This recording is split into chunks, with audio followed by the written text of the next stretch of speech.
ओम शांति।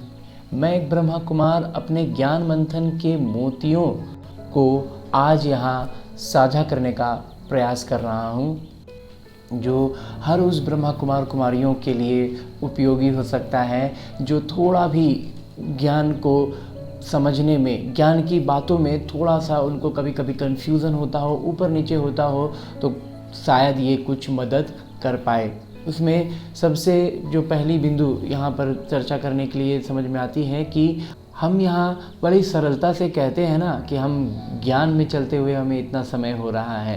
तो कहने का अर्थ है कि हम इस ज्ञान को प्रकाश से बहुत ज़्यादा जोड़ पाते हैं कि ज्ञान प्रकाश भी हम कहते हैं ना, कि ज्ञान प्रकाश से हम इस मार्ग में आगे बढ़ पा रहे हैं।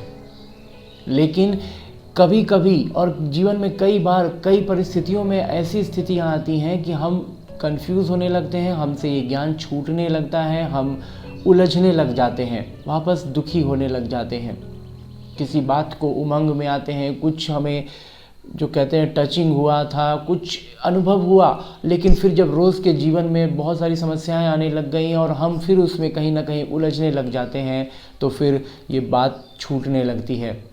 तो इस बातों को, और फिर बाबा कहते हैं ना, माया एकदम से नाक से पकड़ के ले जाती है।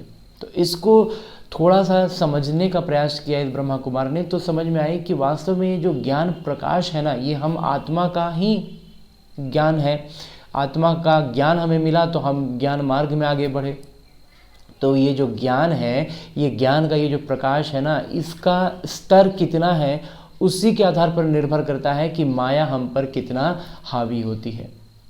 कहने का अभिप्राय है कि रात का समय हो और उसमें हम एक मोमबत्ती जला दें, एक दिया जला दें, तो क्या होगा, उससे अंधेरा लगेगा कि दूर चला गया, रोशनी हो गई। लेकिन ये रोशनी कितनी धीमी होती है ना, बिल्कुल जैसे बस मोटे मोटी चीज़ें दिखाई पड़ने लगती हैं, काम चलाओ जिसको कहते हैं।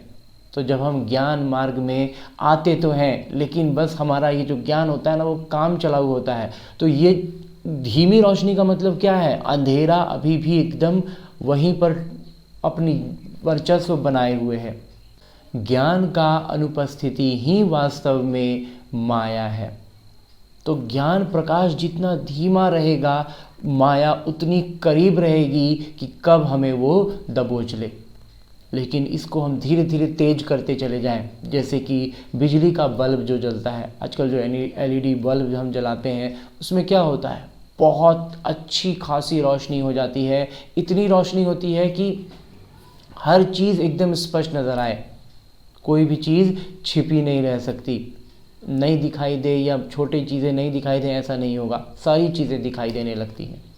लेकिन उसकी भी एक क्षमता है, उसमें क्या जैसे होता है ना, अलमारी के पीछे, पलंग के नीचे नहीं नज़र आएगा।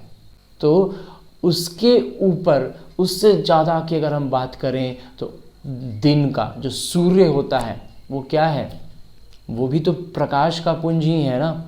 उस सूर्य के प्रकाश का प्रभाव देखिए क्या होता है कि जहाँ छाँव हो वहाँ भी दिन होता है, रोशनी होती है। कहने का अभिप्राय कि वहाँ छाया, वहाँ अंधकार टिकता ही नहीं है।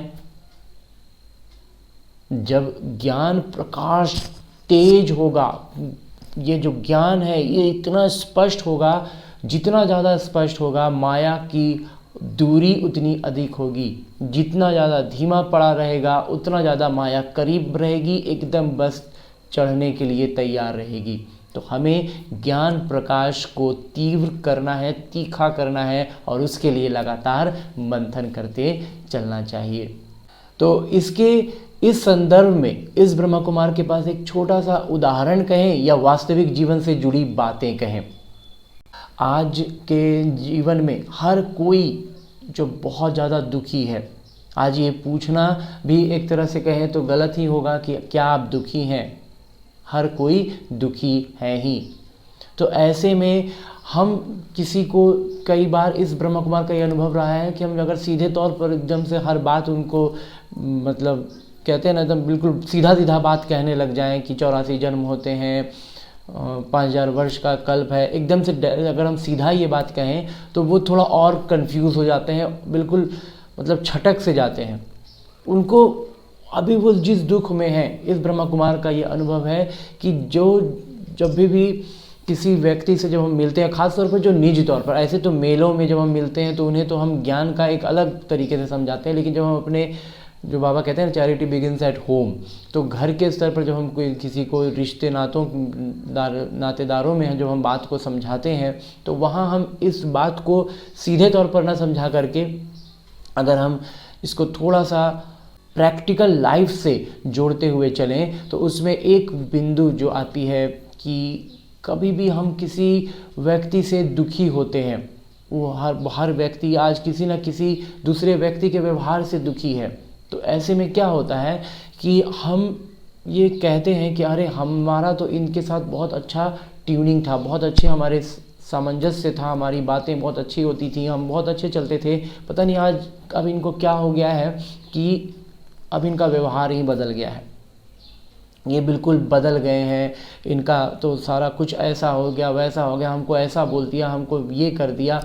तो ये जब सारी बातें होती हैं तो उसमें जो हम समझ सकते हैं ज्ञान, बाबा के ज्ञान का प्रकाश जो हम वहाँ डाल सकते हैं वो ये है कि हम उनसे ज़्यादा लंबी लंबी बड़ी बड़ी बातें ना करके बस केवल ये कहें कि आपका जिनके साथ बहुत अच्छा व्यवहार था, जिनके साथ आप बहुत अच्छा बातें होती थी, उनके जीवन में कुछ बदलाव आया है क्या?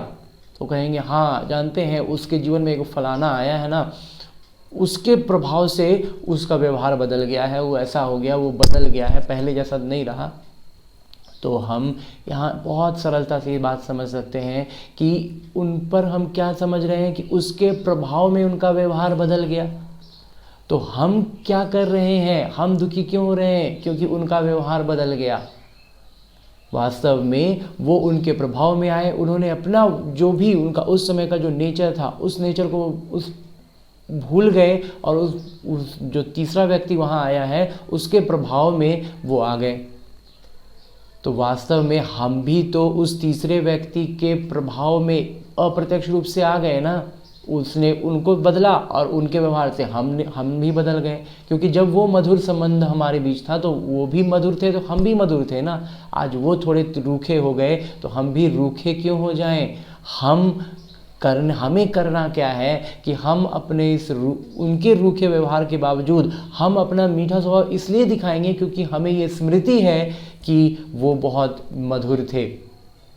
वो भले अपने मधुर उस स्थिति को भूल गए हैं, वो किसी के प्रभाव में आ गए हैं, लेकिन हम तो उसके प्रभाव में सीधे सीधे नहीं है ना। तो हम उनसे बहुत मीठा व्यवहार वही पहले वाला करेंगे तो उनको तिल तक छू जाएगी बात। उनको एक तरह से वो दुखी हो रहे हैं तो उनके उस चोट पर मलहम का काम करेगा। उन्हें ये महसूस होगा कि ये तो बहुत अच्छा है, हम ऐसा बोले फिर भी उन्होंने हमको पहले जैसा मतलब सब कुछ कर रहा है, पहले जैसा बात कर रहा है।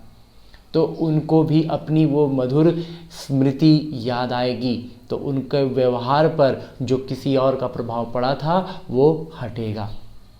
और इस तरह से मधुर सामंजस्य के इस स्थिति से हम एक एक करके बाबा की ज्ञान की बातों को, कि वास्तव में हर एक का वास्तविक स्वभाव जो है वो प्रेम का और शांति का है, और ऐसे ऐसे करके हम धीरे धीरे धीरे धीरे उनको ज्ञान की राह पर आगे ला सकते हैं। तो इसलिए हम इस ब्रह्मा कुमार का ये बंधन है कि जीवन से जुड़ी छोटी छोटी बातों के साथ जब हम बात करते हैं तो ज्ञान प्रकाश जो है ये हमारे जीवन के लिए भी कितना उपयोगी हो जाता है कि ज्ञान का जो प्रकाश है ये इतना तेज होने लगता है कि हम हर एक रिश्तों को, हर एक बातों को एक अलग नज़र से देख पाते हैं। जैसे अभी दो लोगों के बीच हमारा ट्यूनिंग में गड़बड़ी हुई तो तीसरा का प्रभाव था, तो हमने पहले तीसरे के प्रभाव को ख़त्म किया, फिर ऐसे ऐसे कई प्रभाव हमारे ऊपर थे तो हमने उसको खत्म किया।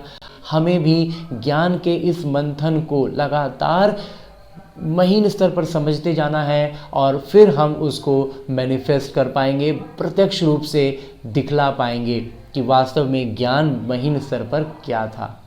तो कहने का अभिप्राय यहाँ यही है कि किसी भी जीवन की बातों को देखने का बस हम एक नज़रिया अपना बदल देते हैं, डायमेंशंस बदल देते हैं, उसका व्यू का जो डायमेंशन होता है ना, इस तरफ से नहीं देख करके उस तरफ से देखेंगे तो हर एक घटना, हर एक जीवन को हमारे प्रभावित करने वाली चीज़ें को हम बिल्कुल अलग जब देखेंगे तो फिर हमें किसी भी विकार को रोकना नहीं पड़ेगा। उसे जो बाबा कहते हैं युद्ध की स्थिति में हम बहुत ऊपर उठते चले जाएंगे, काफ़ी सरलता से, सहजता से हम आगे बढ़ते चले जाएंगे। ऐसे ही ज्ञान मंथन के और भी कई मोतियां हैं जिनको आगे साझा करने का प्रयास करूंगा। फिलहाल के लिए इतना ही। अच्छा, ओम शांति।